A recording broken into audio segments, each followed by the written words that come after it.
Welcome back. আজকে আমি আলোচনা করব সেন্টেন্স ট্রান্সফরমেশনের উপরে, বিশেষ করে সিম্পল থেকে কমপ্লেক্স বা কমপ্লেক্স থেকে সিম্পলে নেওয়ার একটা টেকনিক শেখাবো। তো সেন্টেন্স ট্রান্সফরমেশনের মূল কথা হচ্ছে, যখন কোনো সিম্পল সেন্টেন্স থাকবে কথার কথা, সেটাকে কমপ্লেক্সে নিলে বা কমপ্লেক্স থেকে সিম্পলে নিলে মানে যেন সেম থাকে, অর্থাৎ যে অর্থ বা মানে সেটা যেন কোনোভাবে পরিবর্তন না হয়। তো আজকে যেটা আমি দেখাবো সেটা হচ্ছে টু টু অথবা টু ফর। এই যে দুটো মেকানিজম, এই দুটোই কিন্তু সিম্পল সেন্টেন্সে ব্যবহার করা হয়। তাহলে এরকম যদি আমি সেন্টেন্সে পাই যে কোনো একটা, তাহলে কমপ্লেক্সের ক্ষেত্রে আমরা কি করব? কমপ্লেক্সের ক্ষেত্রে আমরা সেই একইভাবে ডট ডট দিয়ে সো দ্যাট নেব।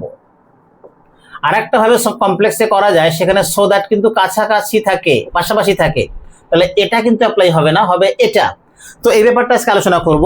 তো এই বিষয়টা কিন্তু যে কোনো পরীক্ষার ক্ষেত্রে ইম্পর্টেন্ট এবং কম্পিটিটিভ এক্সামে ভীষণভাবে আসে।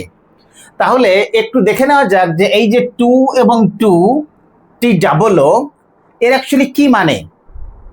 আমরা প্রায় বলার সময় বলি too good, too yummy, too nice, too beautiful. এই যে কথাগুলো একটা লিখি, যেমন টু নাইস, তাহলে এটা কিন্তু স্পোকেন ইংলিশের ক্ষেত্রে সুন্দরভাবে অ্যাপ্লিকেবল লেখা যায়। এই টুটার মানেটা কি? এবারে এই টু এর মানেটা স্পোকেন ইংলিশের ক্ষেত্রে আমরা কিন্তু এভাবে লিখতে পারি, কিন্তু রিটেন ইংলিশের ক্ষেত্রে এভাবে আমাদের লেখা যাবে না। রিটেনের ক্ষেত্রে ব্যাপারটা কিন্তু ইনঅ্যাপ্রোপ্রিয়েট বা ইনকারেক্ট। আর এই ব্যাপারটা আমি আলোচনা করব এই ট্রান্সফরমেশনের মাধ্যমে। তো ব্যাপারটা এরকম যে টু যখন থাকে, এই টু এর মধ্যে কিন্তু একটা নেগেটিভ আইডিয়া থাকে। আমি টু কে পজিটিভের দিকেও বলতে পারি, যেমন এখানে বললাম টু নাইস, আবার এটাকে নেগেটিভেও নিয়ে আসতে পারি। যেমন আমি যদি বলি টু ওল্ড, তাহলে এই টু ওল্ড এই ফ্রেজটা কিন্তু অলরেডি নেগেটিভ।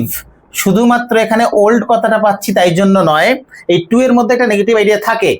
আবার যদি বলি টু নাইস, এটাও কিন্তু নেগেটিভ। তার কারণ হচ্ছে এই নাইসটা যদিও পজিটিভ, এই টুটা নেগেটিভ, এবং পজিটিভ নেগেটিভ সায়েন্সের বিচারে নেগেটিভ হচ্ছে, কিন্তু আইডিয়া হচ্ছে টু নাইস কথাটার মানে হচ্ছে অ্যাপারেন্টলি ভেরি গুড স্পোকেন ইংলিশের ক্ষেত্রে, কোয়াইট গুড, রিয়েলি গুড বা রিয়েলি নাইস। লাইফে দেখা যায় যে ভালো হোক বা খারাপ হোক, সামঞ্জস্যতা বজায় না থাকলে, ব্যালেন্স বজায় না থাকলে কিন্তু আলটিমেটলি কোনো একটা পারপাস ফুলফিল হচ্ছে না। যেমন কেউ খুব বেশি সৎ, তাহলে সততা নিয়ে পলিটিক্সে ঢোকা যায় না। যেমন সোনা, 24 ক্যারেটের সোনার গয়না হয় না, আমাদের সেটাকে খাদ মিশিয়ে সেটাকে সোনার গয়না করা যায়। ঠিক সেরকম এই টু ব্যাপারটা কিন্তু আমাদের নেগেটিভ আইডিয়া নিয়ে আসে। পাশাপাশি বলি যে টু এর মধ্যে যেমন একটা নেগেটিভ আইডিয়া ধরা থাকে, দুটো কনজাংশন যেগুলো আমরা কমপ্লেক্স সেন্টেন্সে ব্যবহার করি, একটা হচ্ছে লেস্ট আর একটা হচ্ছে আনলেস।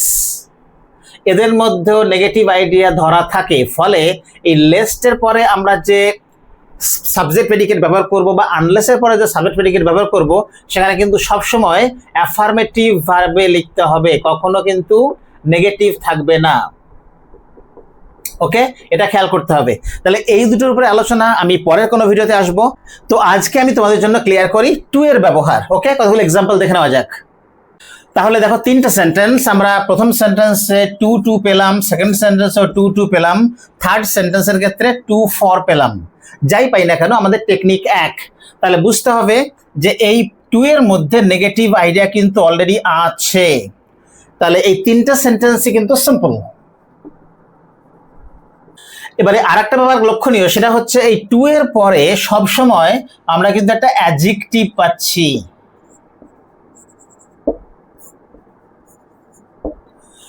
আমরা কিন্তু এই উচ্চারণটা অ্যাডজেক্টিভ বলবো না, এটা হচ্ছে অ্যাডজেক্টিভ, ডিটা সাইলেন্ট। এবারে ইম্পর্টেন্ট ব্যাপার হচ্ছে, আমরা মূলত স্পোকেন ইংলিশের ক্ষেত্রে আমরা শর্টে যেটা বলি সেটা হচ্ছে too honest, too proud, too young. তার মানে সেক্ষেত্রে যেন এই টুটা একটা পজিটিভ আইডিয়া দিচ্ছে। হ্যাঁ, সেটা ঠিকই আছে, কিন্তু রিটেন ইংলিশের ক্ষেত্রে গ্রামারে যখন আমরা এক্সপ্যান্ড করে লিখি গ্রামারের রুল মেনে, তখন কিন্তু too honest, too proud, too young এভাবে বলা যায় না। তার আগে সাবজেক্ট ভার্ব নিয়ে পরের পার্টটা আনতে হবে টু সহযোগে বা ফর সহযোগে। যখনই সেভাবে এক্সপ্যান্ড করে বলা হবে তখন মানেটা কিন্তু উল্টে যাচ্ছে। আমরা সেটাই দেখবো কমপ্লেক্স সেন্টেন্সের ক্ষেত্রে। তাহলে টু অনেস্টের মানে কিন্তু এখানে বেশি মাত্রায় অনেস্ট, সেটা নেগেটিভ ব্যাপারটা হয়ে গেল। টু প্রাউড অতিমাত্রায় গর্ব, কিন্তু সেটা নেগেটিভ কনোটেশন নিয়ে আসছে। টু ইয়াং তার বয়স খুবই কম, এটা কিন্তু একটা নেগেটিভ আইডিয়া, কারণ এই যে ব্যাপারটা পরের কাজের জন্য যথেষ্ট সুটেবল নয়। তার মানে দাঁড়াচ্ছে টু প্রত্যেকটা ক্ষেত্রেই কি মিনিং নিয়ে আসে? More than expected, more than necessary, more than possible, more than expected. Okay, এরকম একটা আইডিয়া নিয়ে আসে। আর মোর দ্যান এক্সপেক্টেড বা যদি বলি নেসেসারি, তাই হওয়ার জন্য কিন্তু পরের পার্টটা ফুলফিল করবে না। দেখা যাক কমপ্লেক্স সেন্টেন্স আমরা কিভাবে করবো এগুলোকে। আমরা কি করব? আমরা সাবজেক্ট এবং ভার্বকে অ্যাজ ইট ইজ রেখে দেবো। তার মানে দা ম্যান রেখে দিলাম একদম চোখ বন্ধ করে।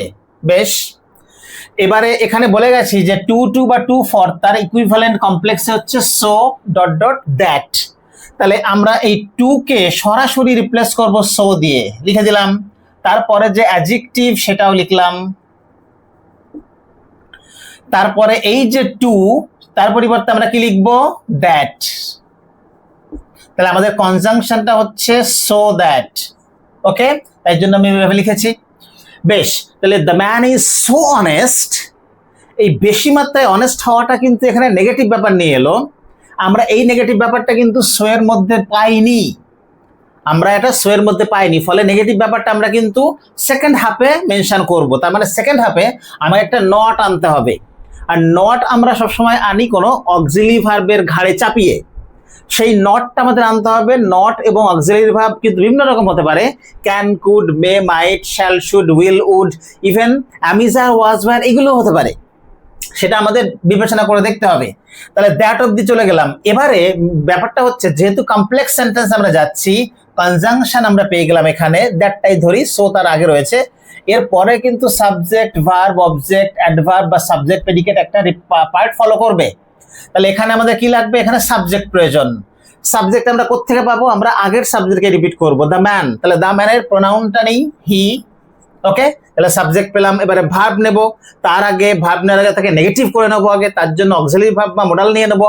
তাহলে হি, এবারে সে এত সৎ যে সে কাউকে চিট করে না বা করতে পারে না বা করবে না, অনেকভাবে নেওয়া যায়, তার জন্য অনেক মডেল নেওয়া যায়। এখানে আমি কি করতে পারি? উইল নিতে পারি, তারপরে কি করতে পারি? ডাজ করতে পারি, বা ইভেন এখানে আমি ক্যানটাও নিতে পারি। ওকে, তারপরে অবশ্যই করে আমি যে নট, এই টু এর মধ্যে নেগেটিভ আইডিয়া ছিল তাকে প্রকাশ করলাম। তারপরে কি করব? মেইন ভার্ব নেব,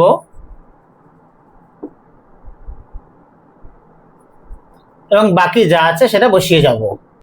তাহলে আমরা কি পেলাম?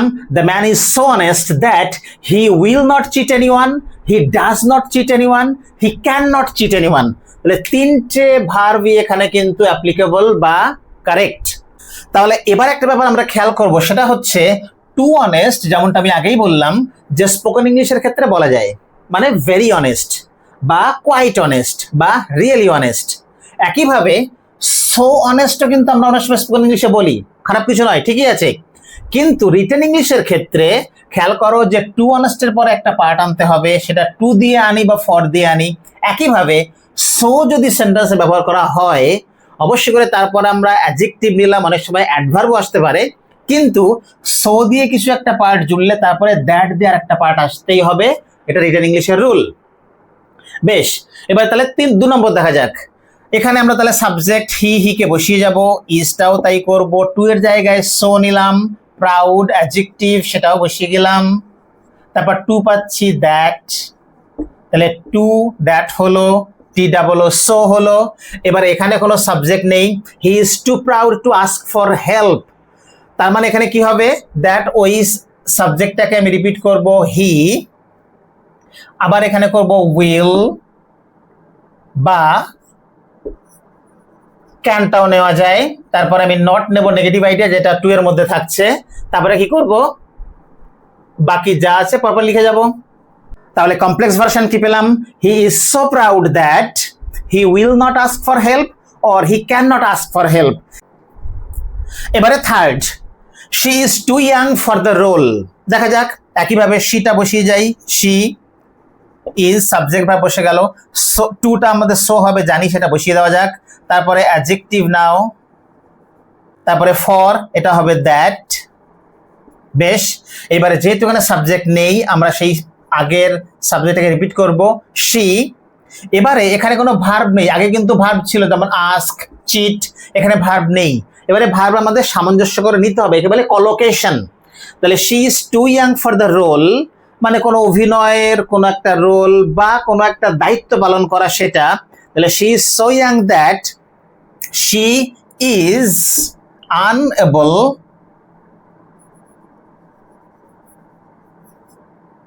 এবার unable এর মধ্যে কিন্তু নট এলো, ওকে, টু ডু দ্য রোল। ওকে, আমরা এখানে একটু চেঞ্জ করতে পারি এই পার্টটাকে,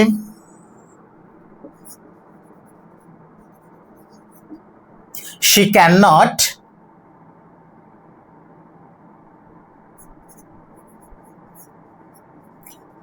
perform the role। আমরা চাইলে আরো চেঞ্জ করে লিখতে পারি, will not বা won't লিখলাম, তারপর ডু লিখলাম,